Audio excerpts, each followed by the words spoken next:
నమస్కారం అండి, granny kitchen స్వాగతం. ఈరోజు మనం అమ్మమ్మ గారి చేతి వంట మామిడికాయ పులిహోర చేసుకుందాం. ఎలా చేసుకుందామో ఇప్పుడు చెప్తాం. మొట్టమొదట నేను 2 మామిడికాయలు తీసుకున్నాను. ఇలా మా చెట్టు వేగి 2 మామిడికాయలు తీసుకున్నాను. ఈ మామిడికాయలతో పులిహోర చేసుకుందాం.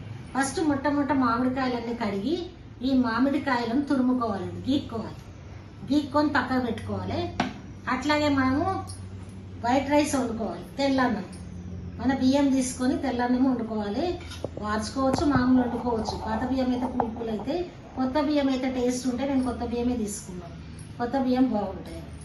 ఇప్పుడు దీంట్లోకి మనం తాలింపు వేసుకోవాలి. తాలింపు ఎలా వేసుకోవాలంటే, ఇగో ఈ కడాయిలో నూనె పోసి కొద్దిగా మినప్పప్పు, ఆవాలు, జీలకర్ర, శనగపప్పు, ఎండుమిర్చి, పచ్చిమిర్చి, కరివేపాకు వేసి వేగనివ్వాలి, పల్లీలు వేసి.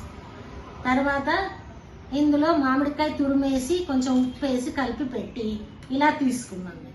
అంటే నూనె పోసి నూనెలో ఆవాలు, జీలకర్ర, ఎండుమిర్చి, పచ్చిమిర్చి, కరివేపాకు, పల్లీలు అన్నీ వేయాలండి.